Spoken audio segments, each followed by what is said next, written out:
जब से इंसान को होश आया है, उसने क्षितिज को देखा है। उसने सोचा है कि उसके पार क्या है। ये उत्सुकता बहुत पुरानी है। ये हमारी पहचान का एक फंडामेंटल हिस्सा है। पृथ्वी के अंत का सवाल सिर्फ एक जियोग्राफिकल पहेली नहीं है, ये एक फिलोसॉफिकल भी है। ये ब्रह्मांड में हमारी जगह को समझने की हमारी गहरी जरूरत को बताता है। क्या कोई आखिरी किनारा है, कोई बड़ा झरना है, या आग की दीवार है जहां हमारी दुनिया रुक जाती है?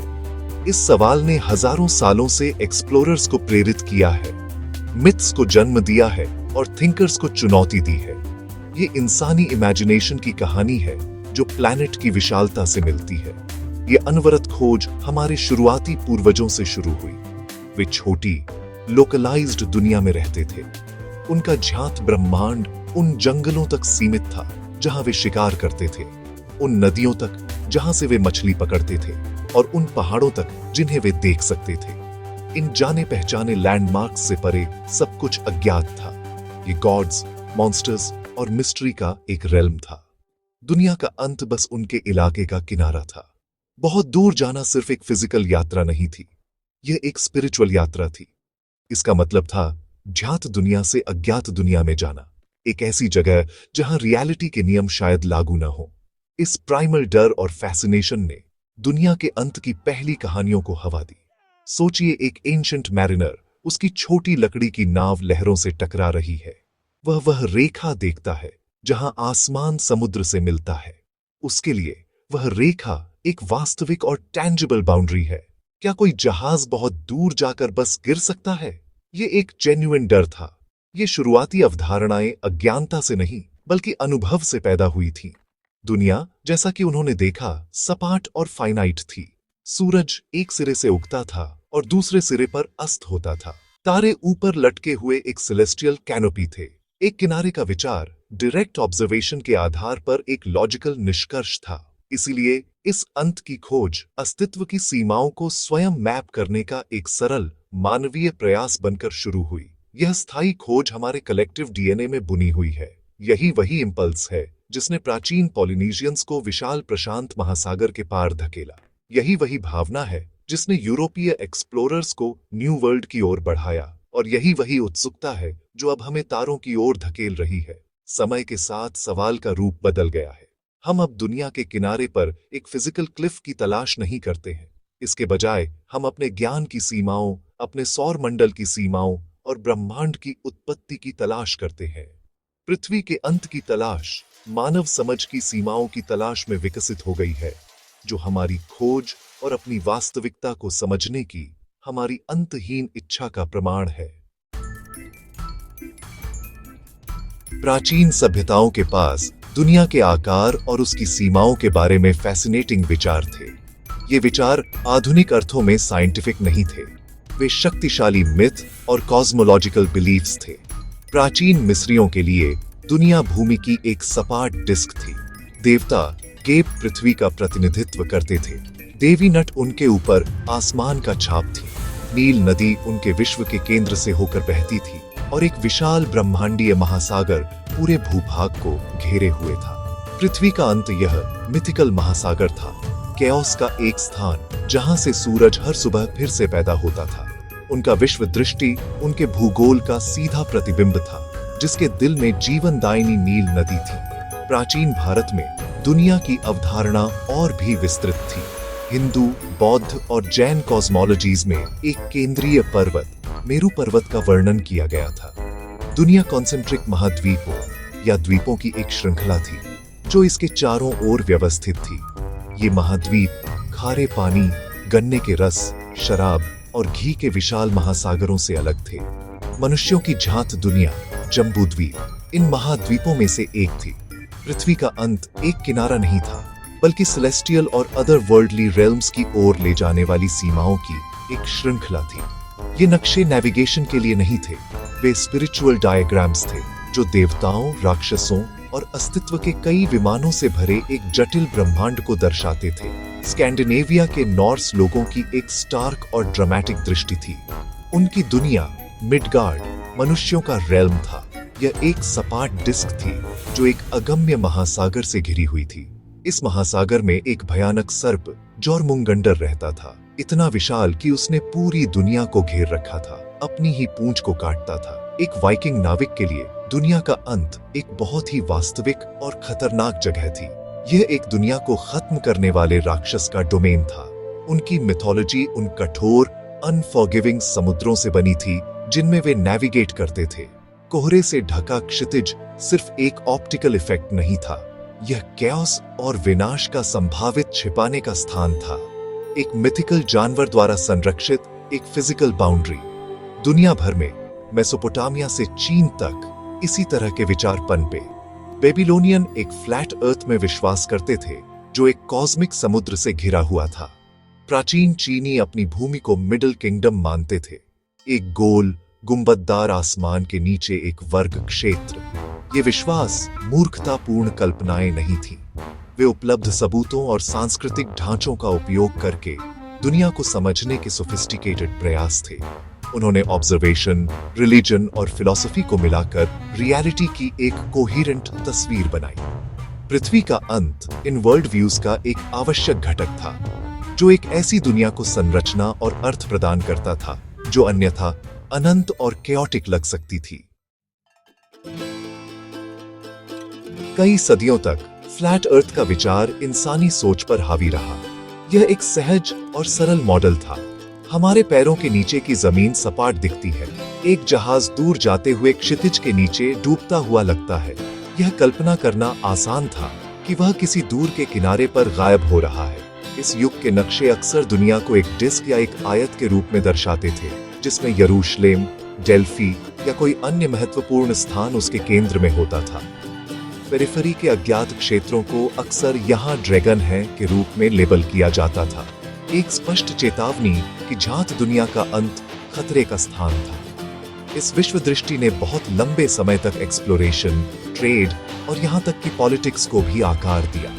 हालांकि गोल पृथ्वी का विचार आश्चर्यजनक रूप से प्राचीन है। 6ठी शताब्दी ईसा पूर्व की शुरुआत में पाइथागोरस जैसे यूनानी दार्शनिकों ने एक गोलाकार ग्रह का प्रस्ताव रखा था। उन्होंने यह एक्सप्लोरेशन के आधार पर नहीं बल्कि एस्थेटिक और मैथमेटिकल रीजनिंग के आधार पर किया था। उनका मानना था कि एक गोला सबसे परफेक्ट आकार है। बाद में अरस्तु ने ऑब्जर्वेशनल एविडेंस दिया। उन्होंने देखा कि चंद्र ग्रहण के दौरान चंद्रमा पर पृथ्वी की छाया हमेशा गोल होती थी। उन्होंने यह भी देखा कि दक्षिण जाने वाले यात्रियों को उत्तर में रहने वालों की तुलना में अलग अलग नक्षत्र दिखाई देते थे। ऐसा तभी हो सकता था जब पृथ्वी की सतह घुमावदार हो। ये क्रांतिकारी विचार थे जो धीरे धीरे पुराने फ्लैट अर्थ मॉडल को खत्म कर रहे थे। एक सपाट और एक गोल पृथ्वी के बीच की बहस अज्ञानता बनाम ज्ञान की एक सरल लड़ाई नहीं थी। यह दृष्टिकोण में एक ग्रेजुअल बदलाव था। इराटोस्थनीज 3री शताब्दी ईसा पूर्व के एक यूनानी विद्वान ने पृथ्वी की परिधि की रिमार्केबल एक्यूरेसी के साथ गणना भी की थी। उन्होंने यह 2 अलग अलग शहरों में सूर्य की किरणों के कोण को मापकर किया था। स्कॉलरली दुनिया में इस ज्ञान के मौजूद होने के बावजूद फ्लैट अर्थ की अवधारणा सदियों तक आम जनता के बीच लोकप्रिय रही। ग्लोब के दूसरी तरफ के लोगों एंटीपोड्स का विचार बेतुका लगता था। कई लोगों ने सोचा कि वे अंतरिक्ष में क्यों नहीं गिरेंगे। एज ऑफ डिस्कवरी ने आखिरकार बहस को सुलझा दिया। फर्डिनेंड मैगलन का अभियान 1519 से 1522 तक ग्लोब का चक्कर लगाने वाला पहला अभियान था। पश्चिम की ओर यात्रा करके और पूर्व से लौटकर उन्होंने अंतिम प्रमाण दिया कि पृथ्वी एक गोला थी। गिरने के लिए कोई किनारा नहीं था, दुनिया के अंत में कोई बड़ी दीवार नहीं थी। इस यात्रा ने दिखाया कि दुनिया एक कंटिन्यूअस अनब्रोकन सतह थी। इस खोज ने प्लैनेट के बारे में हमारी समझ को मौलिक रूप से बदल दिया। नक्शे हमेशा के लिए बदल गए। दुनिया का पारंपरिक अर्थों में कोई अंत नहीं रह गया था। इसके बजाय इसमें नए अनएक्सप्लोर्ड महाद्वीप और 2 रहस्यमय ध्रुव थे जो मानवीय उत्सुकता के लिए नई सीमाएं थीं। जब दुनिया एक गोला साबित हो गई तो उसके सिरों की तलाश नहीं रुकी, ये बस शिफ्ट हो गई। नए गंतव्य ग्रह के सबसे चरम बिंदु थे उत्तरी और दक्षिणी ध्रुव। ये पृथ्वी के वास्तविक सिरे थे वे अक्ष जिन पर हमारी दुनिया घूमती है।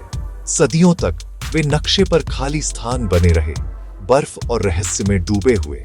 वे मानवीय सहन शक्ति और अन्वेषण का नया केंद्र बन गए। उन तक पहुंचना सिर्फ एक भौगोलिक लक्ष्य नहीं था, यह एक वीर चुनौती थी, ग्रह के सबसे कठोर वातावरण के खिलाफ इच्छा शक्ति का एक परीक्षण। ध्रुव, आप जानते हैं, अंतिम अजेय टेरेस्ट्रियल सीमाओं का प्रतिनिधित्व करते थे। आर्कटिक उत्तरी ध्रुव का घर शिफ्टिंग समुद्री बर्फ का एक क्षेत्र था। सदियों तक एक्सप्लोरर्स ने एक नॉर्थ वेस्ट पैसेज की तलाश की, आर्कटिक महासागर के माध्यम से एक समुद्री मार्ग। ये यात्राएं ऑनेस्टली इमेंस हार्डशिप से भरी थीं। जहाज बर्फ से कुचल गए, क्रूज को स्कर्वी और अत्यधिक ठंड का सामना करना पड़ा। उत्तरी ध्रुव खुद जमीन पर नहीं है, यह गहरे आर्कटिक महासागर के ऊपर एक लगातार चलती बर्फ की चादर पर एक बिंदु है। इस स्थान तक पहुंचना 19वीं सदी के अंत और 20वीं सदी की शुरुआत में एक अंतरराष्ट्रीय जुनून बन गया। यह दुनिया के शीर्ष पर खड़े होने की एक दौड़ थी, एक ऐसी जगह जहां हर दिशा दक्षिण है। यह एक नए प्रकार का अंत था, एक फिजिकल क्लिफ के बजाय एक मैथमेटिकल पॉइंट। अंटार्कटिका के केंद्र में स्थित दक्षिणी ध्रुव ने एक और भी बड़ी चुनौती पेश की। यह एक विशाल जमे हुए महाद्वीप पर स्थित है जो पृथ्वी पर सबसे ऊंचा, सबसे सूखा और सबसे ठंडा है। नॉर्वे के रोनाल्ड अमुंडसन और ब्रिटेन के रॉबर्ट फाल्कन स्कॉट के बीच दक्षिणी ध्रुव की दौड़ ऑनेस्टली अन्वेषण के महान महाकाव्यों में से एक है। यह एक फीचरलेस बर्फ के पठार के पार एक क्रूर यात्रा थी जिसमें तापमान अकल्पनीय रूप से गिर गया था। अमुंडसेन की टीम दिसंबर 1911 में ध्रुव पर पहुंची, जिसके एक महीने बाद स्कॉट की दुखद पार्टी पहुंची। उन्हें बर्फ और आसमान के अलावा कुछ नहीं मिला। पृथ्वी का अंत गहन शून्यता का स्थान था, ग्रह की रॉ पावर का एक मौन प्रमाण। ये ध्रुवीय क्षेत्र हमारी दुनिया के घूर्णन अक्ष की वास्तविक फिजिकल सीमाएं हैं। वहां जीवन अपनी परम सीमा पर मौजूद है। आर्कटिक में हमें ध्रुवीय भालू और इन्विट समुदाय मिलते हैं जिन्होंने जमे हुए दुनिया के अनुकूल ढल लिया है। अंटार्कटिका में जीवन तटों से चिपका रहता है, जिसका इंटीरियर लगभग पूरी तरह से स्टेराइल है। पृथ्वी के ये सिरे दूसरे रेल्म के पोर्टल नहीं है, बल्कि अत्यधिक परिस्थितियों द्वारा शासित अद्वितीय इकोसिस्टम है। वे हमें जीवन की सीमाओं और जीवित रहने के लिए आवश्यक लचीलेपन के बारे में सिखाते हैं। जिन एक्सप्लोरर्स ने वहां यात्रा की, वे दुनिया से गिरे नहीं, उन्होंने इसकी सबसे फॉर्मिडेबल और सुंदर सीमाओं की खोज की। पृथ्वी के अंत के पुराने सवाल का अंतिम जवाब किसी जहाज या स्लेट से नहीं आया, ये अंतरिक्ष से आया। 20वीं सदी के मध्य में ह्यूमैनिटी को आखिरकार ग्रह छोड़ने की क्षमता मिली। हम पहली बार दूर से अपनी दुनिया को देख सकते थे। रॉकेट और एस्ट्रोनॉट्स द्वारा भेजी गई तस्वीरों ने अंतिम अनडिनायबल सबूत प्रदान किए। क्रिसमस ईव 1968 को अपोलो 8 के क्रू ने अर्थराइज तस्वीर प्रसारित की। इसने हमारे ग्रह को नीले, सफेद और भूरे रंग के एक सुंदर मार्बल्ड गोले के रूप में दिखाया, जो अंतरिक्ष के काले शून्य में लटका हुआ था। यह एक अकेली तस्वीर ऑनेस्टली ने इंसानी चेतना को हमेशा के लिए बदल दिया। कोई किनारे नहीं थे, कोई ड्रैगन नहीं थे, बस एक पूरी पृथ्वी थी। अंतरिक्ष के वांटेज पॉइंट से पृथ्वी अपना असली रूप प्रकट करती है। यह एक गोला है, एक असीम रूप से बड़े ब्रह्मांड में एक फाइनाइट वस्तु है। सैटेलाइट इमेज ने अब हमारे ग्रह के हर इंच को मैप कर दिया है, सबसे ऊंचे पहाड़ों से लेकर सबसे गहरे महासागरों तक। हम अपनी दुनिया के इंटरकनेक्टेडनेस को देख सकते हैं। हम महाद्वीपों पर घूमते हुए मौसम प्रणालियों को देखते हैं। हम रात में इंसानी सभ्यता के पैटर्न को ट्रेस करती हुई अपने शहरों की रोशनी देखते हैं। यह पर्सपेक्टिव दिखाता है कि कोई कठोर सीमाएं नहीं है, केवल एक कंटिन्यूअस सिस्टम है। पृथ्वी का अंत वह जगह नहीं है जहां आप यात्रा कर सकते हैं। यह एक अवधारणा है जो तब घुल जाती है जब आप पूरी तस्वीर देखते हैं। यह कॉस्मिक पर्सपेक्टिव एकता और फ्रैजिलिटी की गहरी भावना भी लाता है। अंतरिक्ष से पृथ्वी को देखकर एस्ट्रोनॉट्स अक्सर ओवरव्यू इफेक्ट नामक एक कॉग्निटिव शिफ्ट का वर्णन करते हैं। राष्ट्रीय सीमाएं, राजनीतिक विवाद और सांस्कृतिक अंतर जो जमीन पर इतने महत्वपूर्ण हैं, गायब हो जाते हैं। जो बचता है वह यह एहसास है कि हम सभी एक ही स्पेसशिप अर्थ पर क्रू मेंबर्स हैं, जो ब्रह्मांड के माध्यम से एक साथ यात्रा कर रहे हैं।